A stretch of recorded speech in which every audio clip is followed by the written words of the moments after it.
tomto videu si ukážeme, ako nastaviť jednoduchý program pre nášho robota na First Lego League.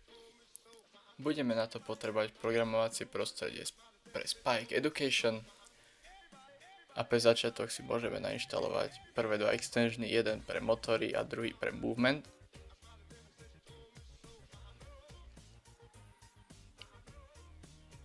No a začneme tým, že pridáme prvý blok, kde naznačíme, ktoré motory my ovládame. Ďalší blok pridáme, kde nastavíme našu akceleráciu na medium.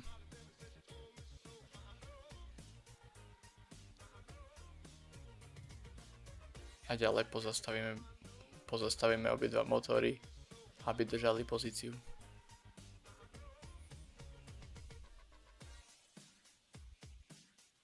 Budeme potrebovať pár premenných, prvou z nich bude P, čo značí konštantu pre nás P, ktorú si neskôr vysvetlíme.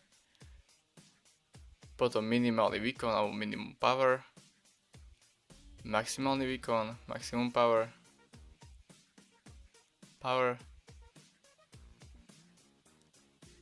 hranice, alebo teda boundary. Error alebo našu chybu a našu poslednú chybu alebo last error.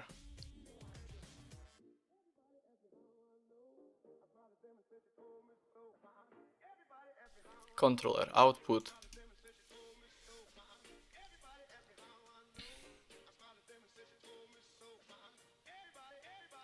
A to by malo byť asi všetko.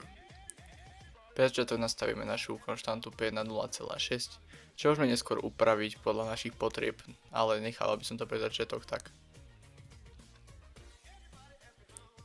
Ďalej nastavíme našu minimálnu silu, maximálnu silu. Odporúčam použiť 14 a 100, čo reprezentuje 14 a 100% nášho výkonu robota, aby sme si naškalovali našu maximálnu a minimálnu rýchlosť.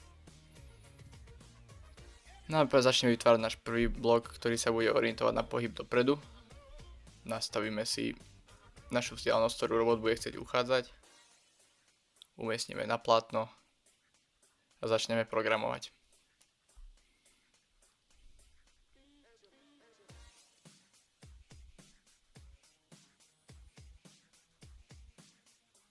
Zoberieme blok, kde načítame prvú hodnotu pozície motoru A a B. Nastavíme náš úhol na 0. No a potom budeme opakovať jeden celý cyklus s podmienkou.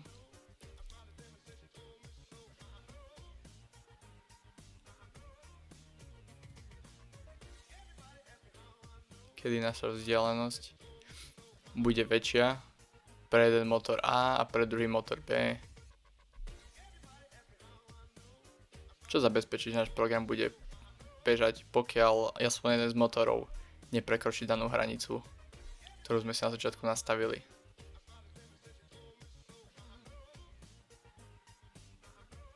Našu rýchlosť alebo výkon nastavíme na minus 40, čo je otestovaná optimálna hodnota.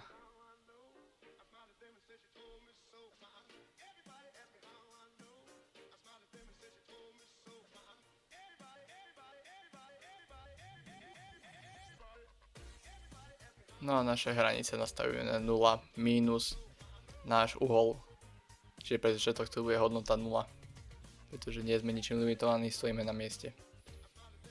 No a po ukončení kódu samozrejme zastavia motory, keď prestane celý cyklus platiť. Pre naše pohyby motora v prípadoch A a B použijeme túto funkciu. A síce, že motor A sa bude pohybovať rýchlosťou našej sily plus našej hranice a motor B našej sily minus našej hranice, čo zabezpečí, že naše motory pôjdu rovnako a nestratia smer.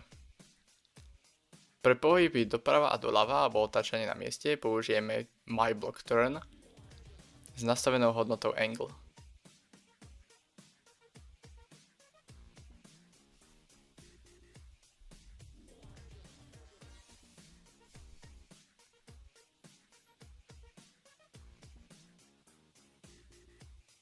Zoberieme našu hodnotu error, nastavíme ju pre začiatok na náš uhol, mínus uhol, ktorý sníma náš robot. To znamená, že hodnotu, ktorú zadáme, mínus uhol, ktorý reálne robot má.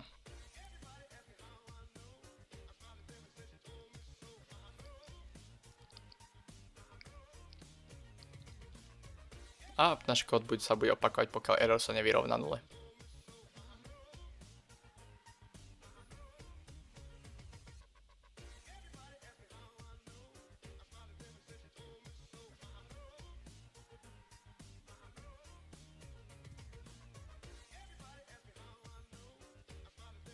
Nastavíme našu hodnotu error na to, aby sa odčítoval uhol, ktorý máme z danej funkcie od uhla, ktorý reálne máme. Čím sa vlastne dokáže docieliť ten scenár, že error sa bude rovná nule. Nastavíme controller output na hodnotu našej chyby násobku p, čo je naša konštanta 0,6, čo sme si nastavili na začiatok. No a budeme sledovať dva scenáre dokopy.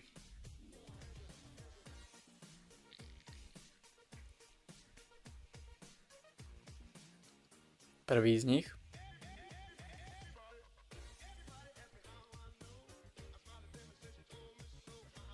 nich bude hľadať hodnotu,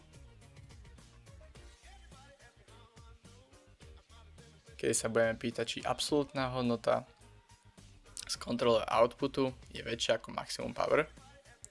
A pre druhý prípad sa budeme pýtať, kedy absolútna hodnota z controller outputu je menšia ako minimum power.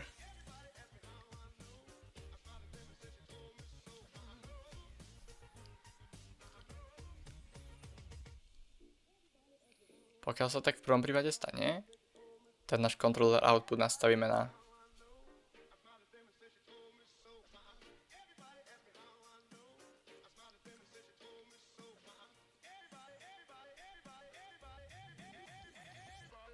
maximálnu silu vynásobenú o podiel nášho uhla a absolútnej hodnoty nášho uhla.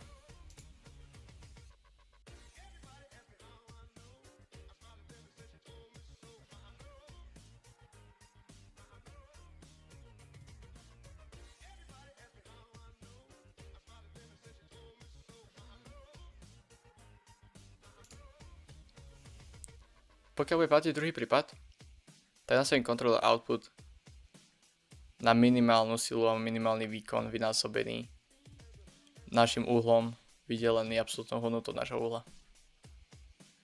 No a samozrejme, aby sme rozpohybovali program, tak nastavíme naše motory na controller output pre možnosť A a zápornú hodnotu controller outputu pre motor B. Minus 1 vynásobená controller outputom je záporný controller output. Alebo samotné motory stopneme. A to by bolo viac menej všetko. Otestujte si to. A v momente, čo vám niečo nebude sedieť alebo robot bude cukať, tak odporúčam nastaviť podľa veľkosti robotov, váš robot je dosť ťažký, tak odporúčam zvýšiť minimálny výkon, pokiaľ by sa nedosiahol ten daný uhol, že je možno ťažký, tak minimálny výkon by som zvýšil.